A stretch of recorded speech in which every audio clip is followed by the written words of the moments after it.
সমস্ত জোর দিয়ে দরজা ধাক্কা দিয়ে খুলতে গেলাম। আমার মা হয়তো ভাবেনি আমি এমনটা করব। দরজা একটু খুলে যেতেই দেখি ভেতরে একটা লোক বিছানার উপর শুয়ে আছে। লোকটার দিকে চোখ পড়তেই সে কেমন জানি ভয় পেয়ে উঠল, হুড়মুড় করে উঠে বসল। আমি লোকটাকে এর আগেও কয়েকবার দেখেছি, কিন্তু এই মুহূর্তে মনে পড়ছে না।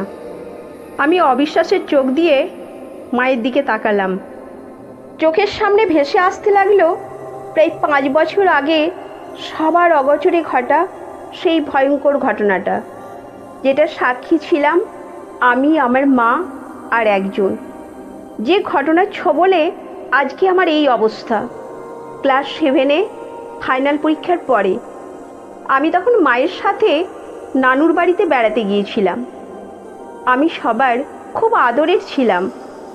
আমার কারণে আমার 3 মামা নানুর বাড়ির ছাদে পিকনিকের ব্যবস্থা করা হয়েছিল। আমরা সবাই মিলে ছাদে পিকনিক করছিলাম, কিন্তু আমার মা আসছিল না ওপরে। শরীর খারাপের কথা বলে মা নিচেই ছিল, ওপরে আসছিল না। মায়ের শরীর খারাপ বলে আমরাও বেশি জোর করিনি। পিকনিকের মাঝে আমার বাবা হঠাৎ করেই ফোন দিল, ভিডিও কল দিয়ে দেখতে চাইলো তার আদরের মেয়েটা কি করছে মামাদের সাথে। আমি খুশিতে লাফিয়ে লাফিয়ে বাবাকে দেখাচ্ছিলাম। বাবা আমাকে বলল মায়ের কাছে ফোনটা নিয়ে যেতে। আমিও বাবার সাথে কথা বলতে বলতে নিচে নেমে গেলাম মাকে ফোন দিয়ে আসার জন্য। নিচে নেমে মায়ের ঘরে মাকে পেলাম না। ঘুরঘুর করে এঘর ওঘর খুঁজতে লাগলাম, কিন্তু কোথাও মা নেই। বাবাকে বললাম মাকে খুঁজে তারপর তোমাকে কল দেব। এটা বলার পরে মাকে খুঁজতে খুঁজতে নানুর বাসার একেবারে কোণার ঘরে উঁকি দিলাম। দেখি সেই ঘরে দরজা দেয়া। তখন আমার মনে হলো মা ও ঘরে আছে কি না। আমি দরজায় কড়া নাড়তে লাগলাম, মা মা বলে। আমার ডাকের মধ্যে শুনতে পেলাম ভেতরে ফিসফিস করে কথা হচ্ছে। নিচে তো শুধু আমার মাই ছিল, ভেতরে আসলে কে কার সাথেই বা কথা হচ্ছে। আমার কেমন জানি মনে হলো। আমি আরও জোরে জোরে মাকে ডাকতে লাগলাম আর দরজায় ধাক্কা দিতে লাগলাম। কয়েক মুহূর্ত যাওয়ার পরে আমাকে চমকে দিয়ে আমার মা দরজা খুলে মুখ বের করলো। আমাকে বিরক্তির সাথে জিজ্ঞাসা করলো, কি হয়েছে, এত চেঁচাচ্ছিস কেন? আমি হাঁ করে মাকে দেখলাম। মায়ের চোখে মুখে পানি, চোখ দুটো টুকটুকে লাল, বোধহয় খুব কেঁদেছে। মায়ের এই অবস্থা দেখে আমার মনের ভেতর উথাল পাতাল হতে থাকলো। আমি ভয় পাওয়া গলায় মাকে জিজ্ঞাসা করে উঠলাম, ও মা, মা তুমি কাঁদছো কেন, কি হয়েছে তোমার? মা আমার কথার কোনো উত্তর দিল না। কেমন জানি ক্ষিপ্ত চেহারা করে আমাকে বলে উঠল, আমার কিচ্ছু হয়নি, যা এখান থেকে, আর উপরে গিয়ে কাউকে বলবি না আমি এই ঘরে আছি। এই প্রথম আমার মা এমন ব্যবহার করলো। আমার খুব কান্না আসছিল। আমি হুট করেই মাকে কিছু না বলে শরীরের সমস্ত জোর দিয়ে দরজা ধাক্কা দিয়ে খুলতে গেলাম। আমার মা হয়তো ভাবেনি আমি এমনটা করব। অনেকটা অপ্রস্তুতভাবেই দরজা একটু খুলে যেতেই দেখি ভেতরে একটা লোক বিছানার উপর শুয়ে আছে। লোকটার দিকে চোখ পড়তেই সে কেমন জানি ভয় পেয়ে উঠল, হুড়মুড় করে উঠে বসল। আমি লোকটাকে এর আগেও কয়েকবার দেখেছি, কিন্তু এই মুহূর্তে মনে পড়ছে না।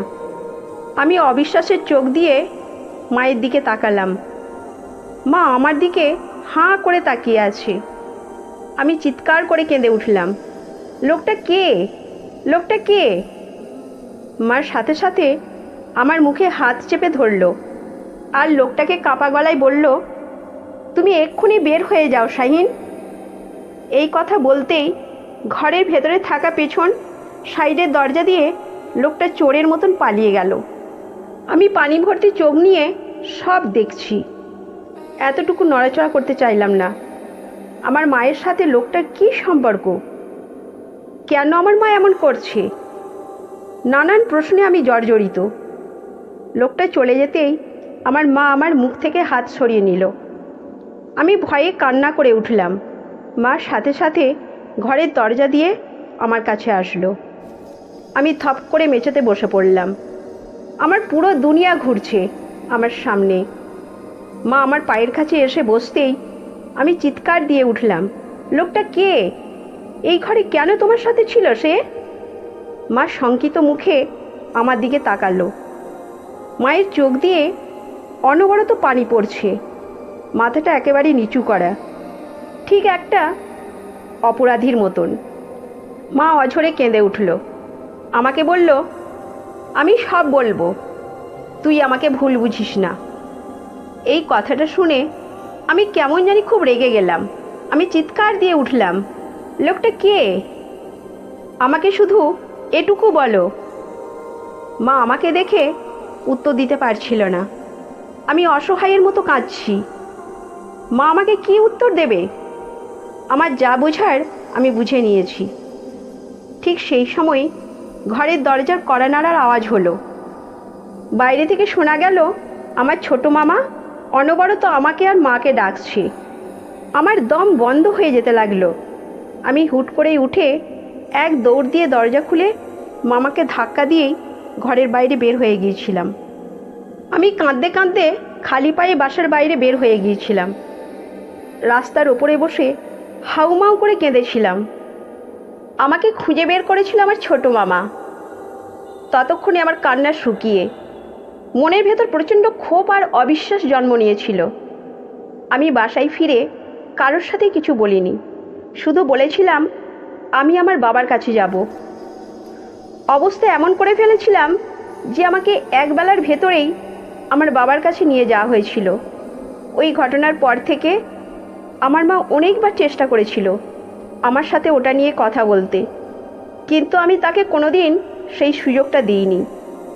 সেদিনের পর থেকে হাস্য প্রাঞ্জল আমি একেবারে নিথর আর শান্ত হয়ে গিয়েছিলাম। আমার মুখের হাসি দেখতে পেত শুধু আমার বাবা। এক বাড়িতে থেকেও আমি আমার মায়ের থেকে হাজার হাজার মাইল দূরে ছিলাম। প্রতিটা রাত আমি বিছানায় কেঁদে কেঁদে বালিশ ভিজিয়েছি মায়ের ওপর অভিমানে। সকাল হলেই শক্ত পাথরের মতন ব্যবহার করেছি। আমি গোপনে অনেকভাবে জানার চেষ্টা করেছি আমার মায়ের সম্পর্কে, কিন্তু সবার কাছেই তার একটা খারাপ কথার অভিযোগও পাইনি। কিন্তু সেই ঘটনা আসলে কি ছিল তা হয়তো আমাদের দুজনের ভেতরে অমীমাংসিত রহস্য হয়েছিল। দরজায় কড়া নড়ল, বুকটা কেঁপে উঠল। বাবা ওপাশ থেকে কান্না জড়িত কণ্ঠে বলল, নিশি, তোমার মাকে নিয়ে যাচ্ছি, দেখবে না? আমি উত্তর দিলাম, না বাবা। দাঁড়িয়ে থেকে চলে গেল। আমার বুকটা ভীষণ ভারী হচ্ছে। মায়ের চেহারাটা ভাসছে চোখে, পানি জমছে। চোখ দুটো দুহাত ধরে চেপে হাউমাউ করে কেঁদে উঠলাম আমার ঘরে। কেউ জানল না, কেউ শুনতে পেল না। পাগলের মতো নিজেকে নিজে জড়িয়ে ধরে কাঁদছি, শুধু কাঁদছি। আমার নিঃশ্বাস নিতে কষ্ট হচ্ছে। অনেক সাহস করে আস্তে আস্তে ঘরের বারান্দায় এগিয়ে গেলাম কি জানি দেখার জন্য। হঠাৎ চোখে পড়ল আমাদের গেটের এক কোণায় দাঁড়িয়ে সেই লোকটা কাঁদছে। আমার বুকের ভেতর কি জানি খুব জোরে বাড়ি দিয়ে উঠল। মুহূর্তেই আমি কেমন জানি কঠিন হয়ে গেলাম। আমার সেদিনের প্রশ্নের উত্তরটা জানার খুব প্রয়োজন মনে হলো। আমি চোখ মুছেই কিছু না ভেবে এক দৌড় দিয়ে ছুটতে লাগলাম লোকটার কাছে যাব বলে। অনেক সাহস করে আস্তে আস্তে ঘরের বারান্দায় এগিয়ে গেলাম কি জানি দেখার জন্য। হঠাৎ চোখ পড়ল আমাদের গেটের এক কোণায় দাঁড়িয়ে সেই লোকটা কাঁদছে। আমার বুকের ভেতর কি জানি খুব জোরে বাড়ি দিয়ে উঠল। মুহূর্তেই আমি যেন কঠিন হয়ে গেলাম। আমার সেদিনের প্রশ্নের উত্তরটা জানার খুব প্রয়োজন মনে হলো। আমি চোখ মুছেই কিছু না ভেবে এক দৌড় দিয়ে ছুটতে লাগলাম লোকটার কাছে যাব বলে। আমি ঘর খুলে বের হতেই দেখি পুরো ঘর প্রায় জনমানব শূন্য। বুঝতে বাকি রইল না মায়ের লাশ নিয়ে বের হয়ে গেছে সবাই। বুকের ভেতর কেমন জানি মোচড় দিয়ে উঠল। মনের অজান্তেই কয়েক মুহূর্ত দাঁড়িয়ে থাকলাম। মায়ের চেহারা চোখের সামনে ভেসে উঠতেই লোকটার কথা মনে পড়ে গেল। সাথে সাথে শরীর ঝাড়া মেরে উঠে আমি তাড়াহুড়ো করে হাঁটা শুরু করলাম। গেট পর্যন্ত যেতেই আমাকে পেছন থেকে কে জানি টেনে ধরল। কোনো রকমে ঝুল ঠেকিয়ে আমি ঘুরে দাঁড়িয়ে পড়লাম।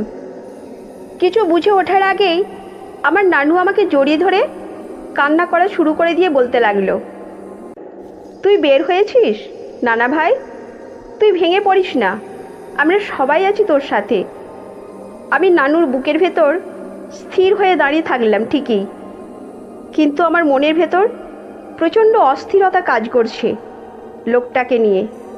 কিছু সময় চুপচাপ থাকার পরে আমি নানুর কাছ থেকে বের হওয়ার চেষ্টা করলাম।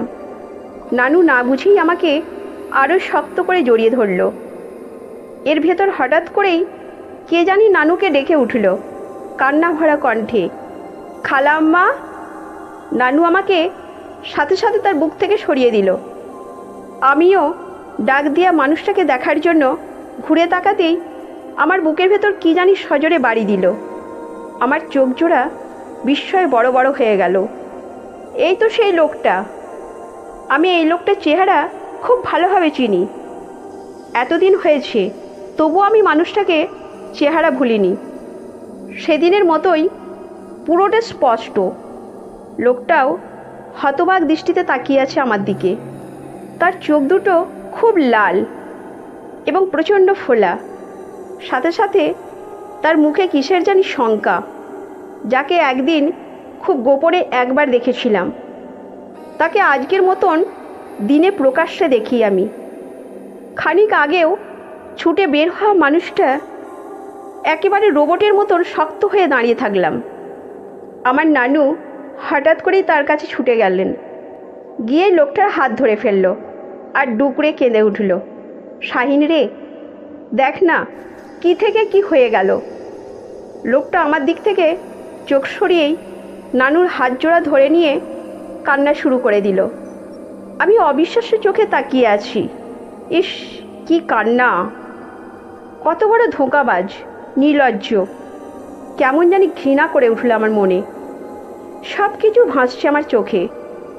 মনের ভেতর এতদিনের পুষে রাখা প্রচণ্ড ক্ষোভ আর প্রশ্নগুলো আমার ভেতরটা বিষিয়ে তুলেছে। নানু আর লোকটা কান্নার মাঝে নানু হুট করেই কান্না থামিয়ে দিয়ে আমাকে হাত দিয়ে কাছে ডাকলো। আমি অনিচ্ছা সত্ত্বেও এগিয়ে গেলাম।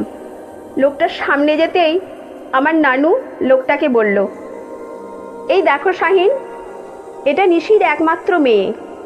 তিনি দম না নিয়েই আমার দিকে তাকিয়ে লোকটাকে দেখিয়ে বলল, এটা তোমার শাহিন মামা, তোমার মায়ের ফুফাতো ভাই, বিদেশে থাকে, তাই তুমি ওনাকে চেনো না। বলেই নানু আবার কান্না করে দিল। আমি হতভম্ব হয়ে তাকালাম লোকটার দিকে। একটা প্রশ্নের উত্তর পেলাম। আশা করছি সব সত্যিটা আমার জানা হবে এবার। আমি ওনার দিকে ফ্যাল ফ্যাল করে তাকালাম। লোকটার সাথে সাথে এগিয়ে এসে আমাকে চমকে দিয়ে আমার মাথায় হাত দিল আর বলল, তোমাকে অনেক ছোটোবেলায় দেখেছি, তুমি অনেক বড় হয়ে গিয়েছো মামুনি। লোকটা স্পর্শ পেয়ে আমার শরীরটা শিহরে উঠল ঘৃণায়। দাঁতে দাঁত চেপে সহ্য করলাম সেই অসহ্য। তারপর মনের অজান্তেই ছিটকে গেলাম লোকটার হাত থেকে। তারপর লোকটাও বুঝতে পেরে আমার কাছ থেকে সরে গেল। আমি নানুর পাশে মাথা নিচু করে দাঁড়িয়ে থাকলাম আর অপেক্ষা করতে লাগলাম কখন লোকটাকে একা পাবো। বেশ কিছুক্ষণ কেটে যাওয়ার পরে আমি নানুকে বলে উঠলাম, আমার খুব খারাপ লাগছে নানু, একটু পানি আনবে আমার জন্য? নানু আলতো কণ্ঠে সাই দিয়ে পানি আনতে গেল। সাথে সাথে আমি লোকটার কাছে এগিয়ে গেলাম। লোকটা বুঝতে পারল, কিন্তু একটুও নড়ল না নিজের জায়গা থেকে। আমি অপ্রস্তুতভাবেই কড়া গলায় বললাম, আপনার সাথে আমার কথা আছে। আমি সেদিনের কিছুই ভুলিনি। আমার এতদিনে জমে থাকা প্রশ্নের উত্তর আমি চাই। আপনি এক্ষুনি দেবেন, নাকি আমি অন্যভাবে শোনা লাগবে আমার? লোকটা আমার প্রশ্নের উত্তর না দিয়েই কেমন জানি দৃঢ়ভাবে তাকালো। নিজের চোখের পানিগুলোকে মুছে হালকা চেহারায় আমাকে বলল, তুমি অনেক বড় হয়ে গিয়েছো নিশি। আমি পাত্তাহীনভাবে উত্তর দিলাম, সেটা আজ থেকে প্রায় 5 বছর আগেই। লোকটা কয়েক মুহূর্ত থেমে প্রশ্ন করল, তুমি আমাদের অনেক ঘৃণা করো তাই না? আমি সাবলীলভাবে উত্তর দিলাম, আপনি আমার কেউ না। যে আমার সব ছিল, আমি শুধু তাকেই ঘৃণা করি।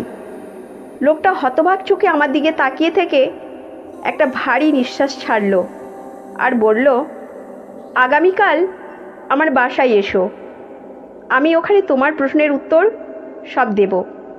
আমি অধৈর্যের মতন করলাম, আমার এক্ষুনি উত্তর লাগবে।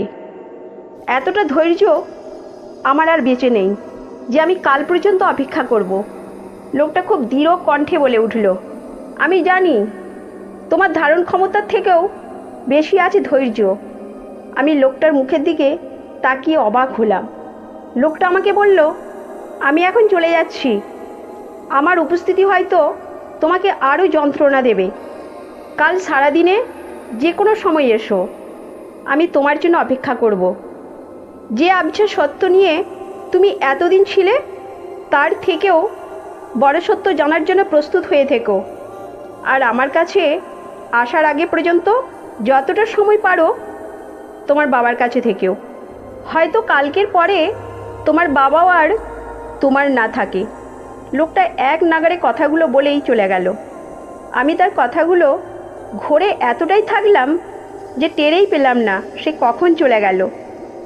নানু পানি হাতে এসে আমাকে ডাকলো কয়েকবার জোরে। আমার হুঁশ ফিরল। নানু লোকটাকেও খোঁজ করলো। আমি উত্তর দিতে পারলাম না। তার শেষের কথাগুলো আমাকে কুড়ে খাওয়া শুরু করলো। কি অদ্ভুত কথা বলে গেল লোকটা।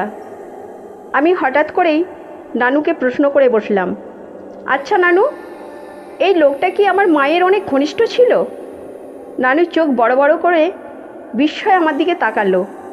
আমার চোখ মুখের শক্ত অবস্থা বুঝে নানু বোধহয় ভয় পেল। কিছুক্ষণ চুপ থাকার পরে খুব আস্তে করে বলল, তোমার মায়ের সাথে শাহিনের বিয়ে হওয়ার কথা ছিল। খুব ভালোবাসতো শাহিন তোর মাকে। আমরাও বিয়ে দিতে চেয়েছিলাম। মাঝখান দিয়ে একটা দুর্ঘটনাতে ওদের বিয়েটা হয়নি। তারপর হঠাৎ করেই তুই চলে এলি আর শাহিন দেশের বাইরে চলে গেল। 5 বছর পরে 2 দিন আগেই দেশে এসেছে ও। তোমার মা গত পরশুদিন ওর সাথে গিয়ে দেখা করে এসেছিল বোধহয়। আমি কথাগুলো শুনেছিলাম আর কোন সে গভীরে যাওয়ার চেষ্টা করেছিলাম। আমার চোখের সামনে সব কিছু যেন আরও একেবারে এলোমেলো লাগছে। আমার খুব কষ্ট হচ্ছে, দমটা আটকে আসছে সব গোলক ধাঁধার ভেতর। ঠিক সেই মুহূর্তেই বাবারা সবাই ফিরে আসলো। আমাকে দেখেই বাবা এগিয়ে এসে জড়িয়ে ধরল। আমি কিছু অনুভব করতে পারছি না। পাশ থেকে ছোটো মামা এসে আমার মাথায় হাত বুলালো আর কান্নাজড়িত কণ্ঠে বলে উঠল, তোমার মা তোমাকে খুব ভালোবাসতো নিশি, বিশ্বাস হচ্ছে না? আমার বোনের মতন মানুষ এমন কাজ করছে। আমার বুকের ভেতরটা হু হু করে উঠল। কান্না আসলো না। মায়ের শেষবার দেখা চেহারাটা ভেসে উঠল চোখের সামনে। বুকটা চেপে আসলো। চিৎকার করে উঠছিল ভেতরটা কষ্টে, কিন্তু কাঁদতে পারছি না। এখন শুধু কালকের অপেক্ষা। হয়তো কালকের দিনটা গেলে আমি একটু নিঃশ্বাস নিতে পারবো।